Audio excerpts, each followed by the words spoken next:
Dear student, आप सभी को मैं आज के सेशन में स्वागत कर रहा हूं। आज के सेशन का जो क्वेश्चन है वह इस प्रकार है कि निम्न दिए गए यौगिकों में से Cr की ऑक्सीकरण अवस्था क्या होगी।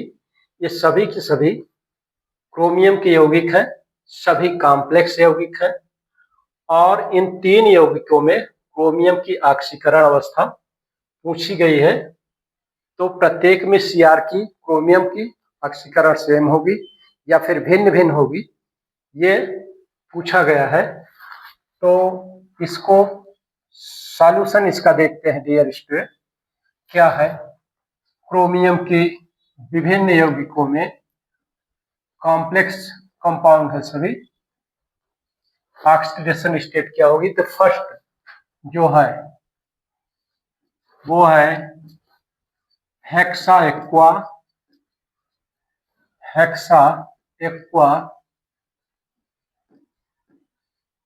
Chromium chloride. तो इस तरह से हेक्सा एक्वा क्रोमियम क्लोराइड है फर्स्ट यौगिक।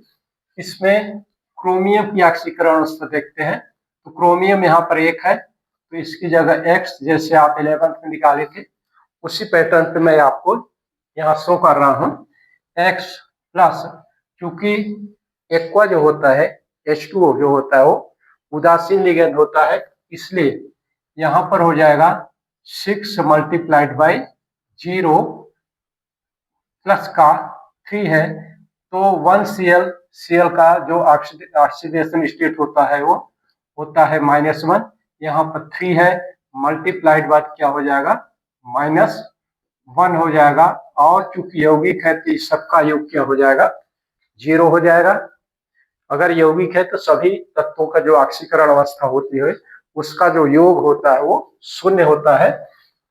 तो इस तरह से x 0 6 का मल्टीप्लाइड बाय 0 0 हो जाएगा और ये माइनस हो जाएगा 3 इज इक्वल टू 0।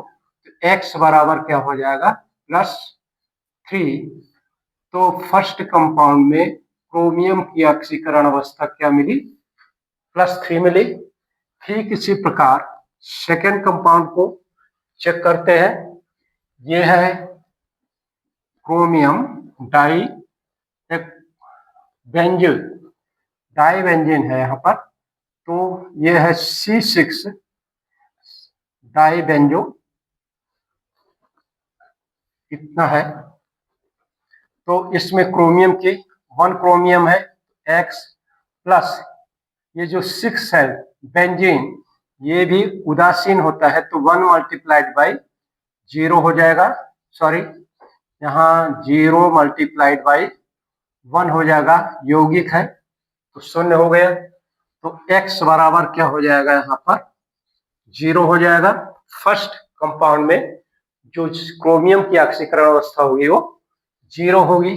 इसी तरह से C जो है C कंपाउंड K2 पोटेशियम डाइसाइनो भी है यहाँ पर। तो डाइसाइनो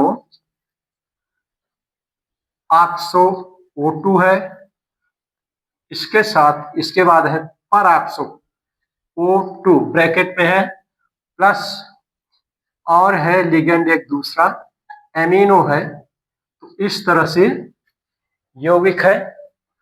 तो यहाँ पर ये जो है ये ऑक्सो में ये ऑक्सो में है और ये है परऑक्सो में।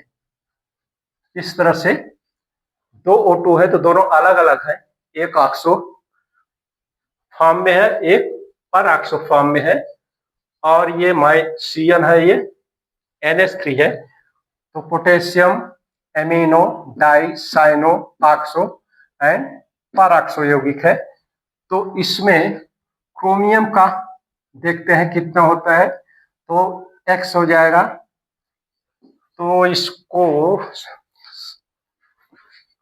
यहाँ पर जगह कम होगी डियर स्टूडेंट, तो इसको आपको इस तरफ चलते हैं, फर्स्ट वाले को इरेज कर देते हैं।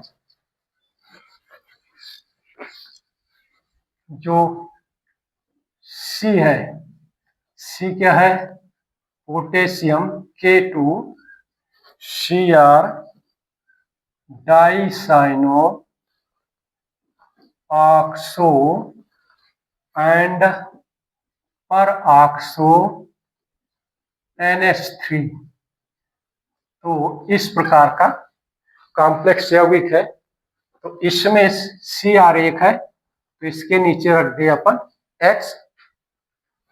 K2 2K है, 1 का +1 होता है, यहाँ पर 2 मल्टीप्लाइड बाई 1 प्लस Cn2 है, तो 2 मल्टीप्लाइड बाई 1 Cn की ऑक्सीकरण अवस्था -1 होती है। यहाँ पर ऑक्सो की 2 ऑक्सो रूप है, तो यहाँ पर प्लस हो जाएगा 2 मल्टीप्लाइड बाई -2 और प्लस पर ऑक्सो है, तो 1 मल्टीप्लाइड बाई -2 एंड NH3 उदासीन होता है प्लस, यहाँ हो जाएगा 0 multiplied by 1 is equal to 0, चूंकि यौगिक है। तो इस तरह से x इज इक्वल टू क्या हो जाएगा, x प्लस क्या हो जाएगा 2 प्लस सॉरी ये माइनस हो जाएगा -2, इसका ये भी -4 हो गया और इनका हो गया -2 प्लस का 0 इक्वल टू 0। ये प्लस माइनस कैंसिल हो गया। अब क्या बचा, x -6 बराबर हो गया 0, x बराबर 6 आ गया। तो इस तरह से इनकी जो ऑक्सीकरण अवस्था थी ये कितनी थी, 3 थी। तो जो ऑक्सीकरण Cr की ऑक्सीकरण अवस्था आई थी वो एक में 3 आई थी, इसमें 0, इसमें 3 और इसमें कितना है 6 आया था। ये हो जाएगा 306। तो डियर स्टूडेंट, ये है इस क्वेश्चन का आंसर। मतलब फर्स्ट यौगिक में 3 होगी क्रोमियम की ऑक्सीकरण अवस्था, इसमें 3, इसमें 0 एंड इसमें 6 होगी। तो इस तरह से इस यौगिक, तीनों यौगिकों में क्रोमियम की ऑक्सीकरण अवस्था भिन्न भिन्न है, 306 है।